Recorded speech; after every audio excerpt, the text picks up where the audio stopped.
Hello student, Shri coaching classes में आपका स्वागत है। आज बच्चों हम पढ़ने वाले हैं चैप्टर 6 और बच्चों इस चैप्टर का नाम है धातु के निष्कर्षण एवं उनके प्रमुख यौगिकों का अध्ययन। बच्चों ये पहला पार्ट है कक्षा 12वीं का और इसमें जो है बच्चों हम जो है आज नया चैप्टर शुरू करने वाले हैं। तो चलिए शुरू करते हैं। बच्चों इस चैप्टर को शुरू करने से पहले हमें कुछ उसकी बेसिक चीज़ें पता होना चाहिए। तो सबसे पहले हम बच्चों उन्हीं चीज़ों को पढ़ने जा रहे हैं। तो आइए शुरू करते हैं। तो बच्चों आपको पता है हमारे प्रकृति में तत्व जो है पाए जाते हैं, ठीक है। और बच्चों ये जो है मूल रूप से पाए जाते हैं भूप्रपटि में, वायुमंडल और समुद्र में। मुक्त और संयुक्त दो प्रकार से बच्चों जो हमारे जो तत्व हैं ये पाए जाते हैं, ठीक है। अब बच्चों कुछ जो है जैसे मुक्त अवस्था में बच्चों जैसे आपको पता होना चाहिए कार्बन पाया जाता है, सल्फर पाया जाता है मुक्त अवस्था में। ये किसी से जुड़ कर नहीं पाए जाते, इस प्रकार से पाए जाते हैं स्वतंत्र रूप में, कहीं भी मिल सकते हैं हमको। इसके अलावा बच्चों गोल्ड सोना जो है ये भी अक्रिय होता है, इसलिए आपने देखा होगा कभी कभी ज़मीनों में गड़े हुए मिल जाते हैं क्योंकि ख़राब नहीं होते हैं, स्वतंत्र अवस्था में पाए जा सकते हैं। इसके अलावा बच्चों आपका प्लेटिनम है, प्लेटिनम ये एक बहुत अच्छी धातु है, ठीक। इसके अलावा कुछ उत्कृष्ट गैस हैं, उत्कृष्ट गैसों में आते हैं जैसे कि आपके हीलियम हैं, क्योंकि आप जानते हैं कि 18वें समूह के तत्वों और 18वें समूह की बैलेंस ये पूरी रहती है, जिसकी वजह से किसी से क्रिया नहीं करते, ना इलेक्ट्रॉन देते हैं और ना लेते हैं, इसलिए ये भी स्वतंत्र अवस्था में पाए जाते हैं। हीलियम है, नियॉन है, आर्गन है, क्रिप्टॉन है, ठीक है। तो ये कुछ ऐसी गैसें हैं, जीनॉन है ना। जीनॉन के हालांकि अब यौगिक मिल गए हैं लेकिन फिर भी इनको क्या होता है स्वतंत्र अवस्था में माना जाता है और इस प्रकार से पाई जाती हैं। अब बच्चों कुछ जो संयुक्त अवस्था में पाई जाती हैं बच्चों धातुएं, तो संयुक्त अवस्था में वो कैसी पाई जाती हैं, ऑक्सीकृत रूप में वो पाई जाती हैं। ऑक्सीकृत रूप मतलब ऑक्सीजन के साथ जुड़ के पाई जाएंगी, ठीक है। ऑक्सीजन के साथ में होंगे या फिर किसी और दूसरे तत्वों से जुड़कर पाई जाएंगी, ठीक है। अब इसके अलावा बच्चों अब हम आते हैं मेन हमारा सबसे इम्पोर्टेंट जो इस अध्याय में अभी हम स्टार्ट करने वाले हैं, सबसे पहली परिभाषा खनिज से बच्चों। तो सबसे पहला है बच्चों खनिज, और इसको हम इंग्लिश में बोलते हैं मिनरल। देखिए बच्चों जब हम खुदाई करते हैं, खनन का काम करते हैं खुदाई का, तो भूपरपट्टी आप बच्चों 10वीं क्लास में जानते हैं कि भूपरपट्टी क्या होती है। सबसे ऊपर जहाँ पर जो ज़मीन खुदाई जाती है, कुआं बोर वगैरह जो लगवा जाते हैं उसको हम क्या कहते हैं, भूपरपट्टी कहते हैं। पृथ्वी की ऊपरी सतह को भूपरपट्टी कहते हैं। तो जब हम खुदाई करते हैं तो प्राकृतिक रूप से जो हमें पदार्थ अंदर मिलते हैं उसको खुदाई से, प्राकृतिक रूप से जो हमें खुदाई से मिलते हैं उन रासायनिक पदार्थों को हम क्या कहते हैं, खनिज कहते हैं, ठीक है। अब बच्चों खनिज में कुछ ऐसे भी खनिज होते हैं जिनमें धातुएं पाई जाती हैं जो हमारे लिए बहुत काम की होती हैं। क्या पाई जाती हैं, इनमें से कुछ का उपयोग जो है हम धातु के स्रोत के रूप में करते हैं। जो अयस्क हैं, जो खनिज हैं, उनका हम कुछ धातुओं का उपयोग किस में कर लेते हैं, अयस्क के रूप में करते हैं। तो बच्चों हम ये कह सकते हैं कि खनिज से ही हमें क्या मिलते हैं, अयस्क मिलते हैं। तो अब सीधी सी बात है बच्चों, अयस्क किसे कहेंगे, जिनसे हमें धातु मिल रही है। कुछ खनिज होते हैं ऐसे जिनसे हमें धातु मिलती है, तो जिनसे हमें धातु मिलती है वे खनिज क्या कहलाते हैं, अयस्क कहलाते हैं।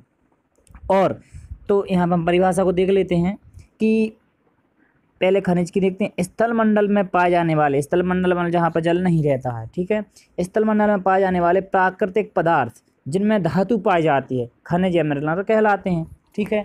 और अयस्क किसे कहते हैं बच्चों, बे खनिज। ये क्या है, एक तरह के अयस्क जो है वो खनिज ही हैं, ठीक। इसलिए एक प्रश्न बनता है यहाँ से कि सभी अयस्क खनिज होते हैं, जबकि सभी खनिज जो है वह अयस्क नहीं होते। सभी खनिज क्या होते हैं, अयस्क नहीं होते। क्यों, अयस्क किसे कहेंगे, खनिज कौन से खनिज को हम अयस्क कहेंगे, जिसमें धातु होगी उस खनिज को हम अयस्क कहते हैं, ठीक है। तो सभी खनिज अयस्क नहीं होते, लेकिन जितने भी अयस्क हैं, क्योंकि अयस्क बच्चों जो है खनिजों से ही मिलता है, इसलिए सभी अयस्क क्या होते हैं, खनिज होते हैं, ठीक है।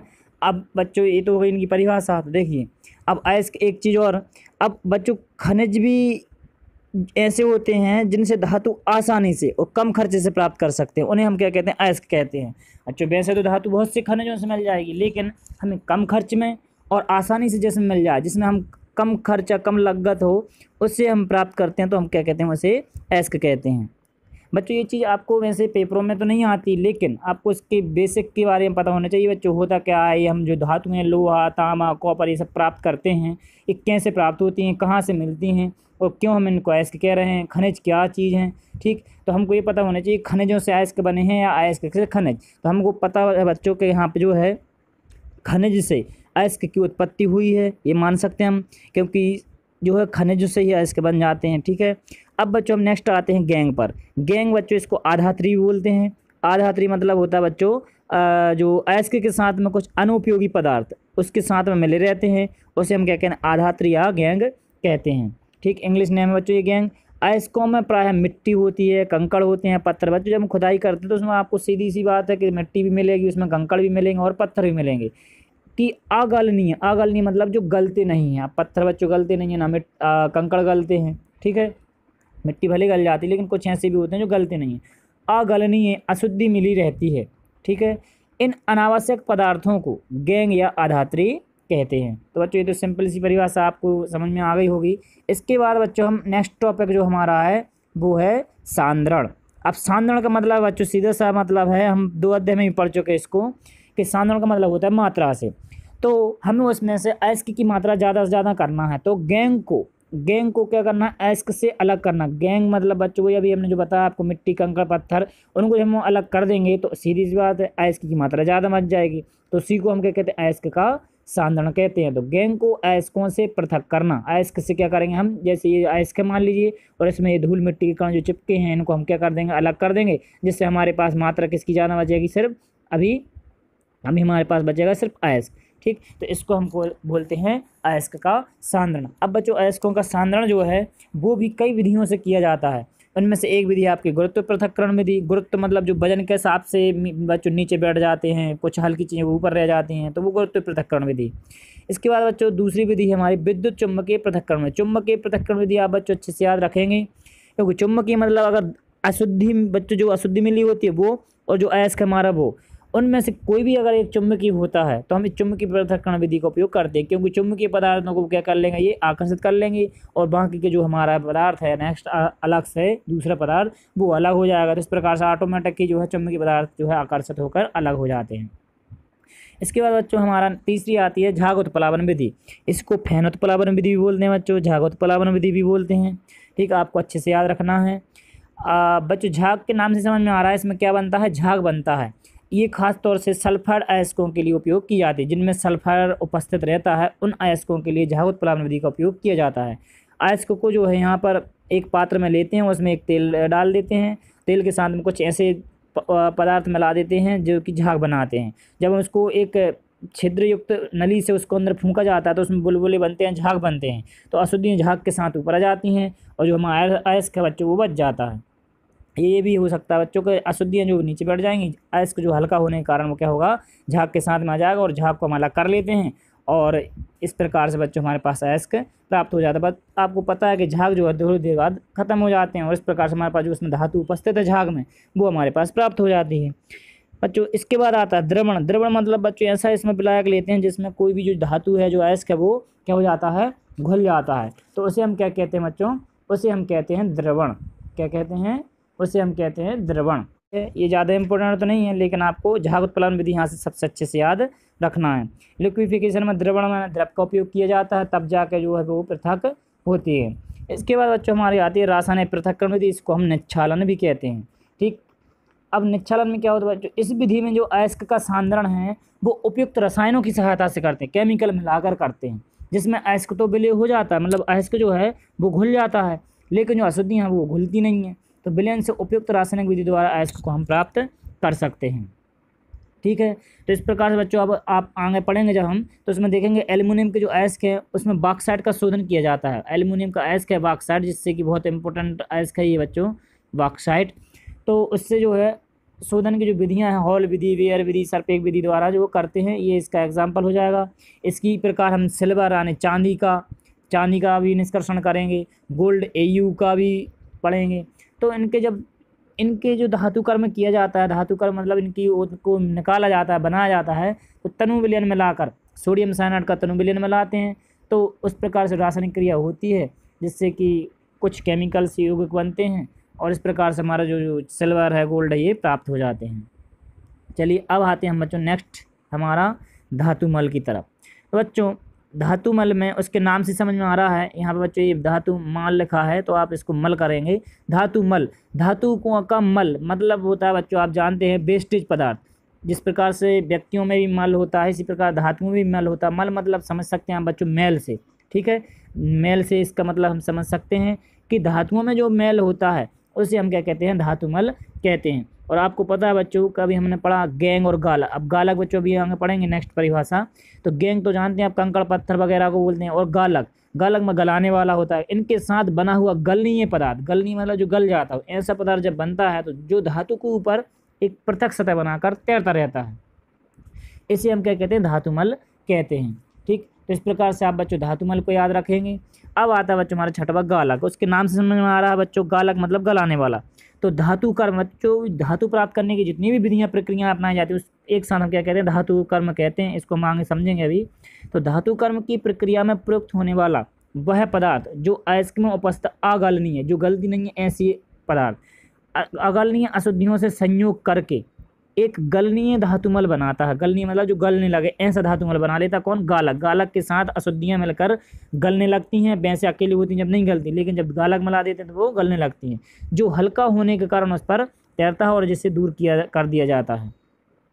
इसे हम क्या कहते हैं, गालक कहते हैं। अब बच्चों गालक भी जो है आपके दो प्रकार के होते हैं। एक होता है आपका अम्लीय गालक और एक होता है आपका क्षारीय गालक। तो अम्लीय गालक बच्चों जैसे कि अम्लीय ऑक्साइड, अम्लीय ऑक्साइड हम ले सकते हैं बच्चों सिलिका। सिलिका का जो फॉर्मूला बच्चों ये लिखा है आपका SiO2। तो अम्लीय गालक जो है, अम्लीय ऑक्साइड जो है वो SiO2 है। जो क्षारीय आधात्री, क्षारीय आधात्री मतलब क्षारीय जो आपका गैंग होता है जैसे कि आयरन ऑक्साइड, इससे वो क्रिया करेगा आपका SiO2। और इस प्रकार से जो है आपका, और कैल्शियम ऑक्साइड, ये आपका क्या है, क्षारीय गैंग है, अशुद्धियाँ हैं जिनको क्या करते हैं हम, ये अम्लीय ऑक्साइड मिला कर क्या कर देते हैं, दूर कर देते हैं। जैसे मान लीजिए हमारे पास ये अशुद्धि है FeO की, आयरन ऑक्साइड, ये आपका क्या है, गैंग है। ये क्या करेगा, अब अम्लीय ऑक्साइड हमारा जो हम कह रहे हैं सिलिका, इस सिलिका जो है SiO2 क्रिया करके क्या बना लेगा, FeSi और O3 जुड़कर क्या बन जाएगा, FeSiO3 बन जाएगा, जिसको हम फेरिक सिलिकेट, आयरन सिलिकेट बोलते हैं। और ये होता है धातुओं का मल। इसी प्रकार से बच्चों कैल्शियम ऑक्साइड से क्रिया करेगा, और कैल्शियम ऑक्साइड जो है बच्चों, कैल्शियम ऑक्साइड इस प्रकार सिलिकॉन यानी सिलिका से क्रिया करके क्या बना लेगा, कैल्शियम सिलिकेट बना लेगा, जो कि होता है हमारा धातु मल। तो इनको बच्चों ये हल्के होने के कारण ऊपर तैरने लगते हैं और इस प्रकार से इनको जो है अलग कर दिया जाता है। ठीक है, अब बच्चों हमारी नेक्स्ट परिभाषा आती है जो कि बहुत इंपॉर्टेंट है, आपको बहुत अच्छे से समझना है, क्योंकि अभी आगे जाकर जब हम धातुएं प्राप्त करेंगे तो इनका काफ़ी उपयोग होगा। ठीक है, तो सबसे अब आता है हमारा भर्जन। भर्जन को इंग्लिश में बोलते हैं बच्चों रोस्टिंग। ठीक है, तो इसमें आपको बस एक ही चीज़ यहाँ रखना है कि वायु की उपस्थिति में ये जो भर्जन की क्रिया होती है, और जो अयस्क हमने अभी तक इतना चीज़ किया है उसका सांद्रण किया। सांद्रण करने से पहले बच्चों जो अयस्क बड़े बड़े पत्थरों के रूप में रहता है तो उसको हम पहले तोड़ते पीसते हैं, पीसने के बाद बच्चों उसको पानी से धोते हैं। ठीक है, यही चीज़ हो जाती है उसका सांद्रण। फिर इसके बाद बच्चों अब आता है हमारा भर्जन। तो जो अयस्क हमारे पास मिला है सांद्रता अयस्क, सांद्रता अयस्क को क्या करते हैं, वायु की उपस्थिति में, वायु होना चाहिए उपस्थित, उस अयस्क को गर्म करके क्या बनाते हैं, ऑक्साइड में परिवर्तन करते हैं।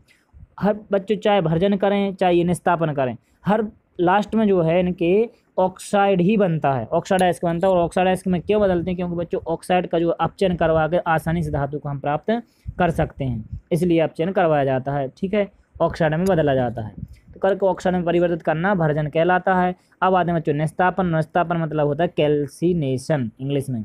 ठीक है, तो यहाँ पर क्या हुआ, अयस्क को वायु की अनुपस्थिति में, आप यहाँ पर क्या था बच्चों, वायु की उपस्थिति में, और यहाँ पर क्या है, वायु की अनुपस्थिति में जब गर्म करके ऑक्साइड में बदला जाता है अयस्क को, तो उसे क्या कहते हैं, हम निस्तापन कहते हैं। अब बच्चों ऐसा कब करते होंगे, जैसे मान लीजिए कोई अयस्क ऐसा है जिसमें आपका ऑक्साइड में वो नहीं बदला, ऑक्साइड अयस्क नहीं है वो। ठीक, जैसे कि मान लीजिए आपका Fe2O3 है, अब इसमें पहले से ही ऑक्सीजन है तो इसको थोड़ी ऑक्साइड में बदलना नहीं, पहले से ही ऑक्साइड में बदला हुआ है, तो इसका हम क्या करेंगे, तो इसका हम करेंगे वायु की अनुपस्थिति वाला निस्तापन करेंगे इसका। लेकिन कोई इसका ऐसा हो जैसे कि मान लीजिए कॉपर पायराइड CuFeS2, ये आगे पढ़ेंगे अभी कॉपर पायराइड। तो इसमें देख रहे हैं आपके इसमें ऑक्सीजन नहीं है, तो हम इसको क्या करेंगे, पहले ऑक्साइड में बदलेंगे। तो ऑक्साइड में कब बदलेगा, जब वायु की उपस्थिति होगी, तो इसमें हम क्या करवाएंगे, इसका भर्जन करवाएंगे। तो यही चीज़ बच्चों हम आगे इसमें सीखने वाले हैं। तो आपको ये ध्यान रखना है कि निस्तापन कब करेंगे और भर्जन कब करेंगे। निस्तापन बच्चों वायु की अनुपस्थिति होती है क्योंकि उसमें ऑक्सीजन पहले से ही रहता है। ठीक, अब आता है बच्चों हमारा प्रगलन। उसके बच्चों नाम से ही समझ में आ रहा है प्रगलन, स्मेल्टिंग।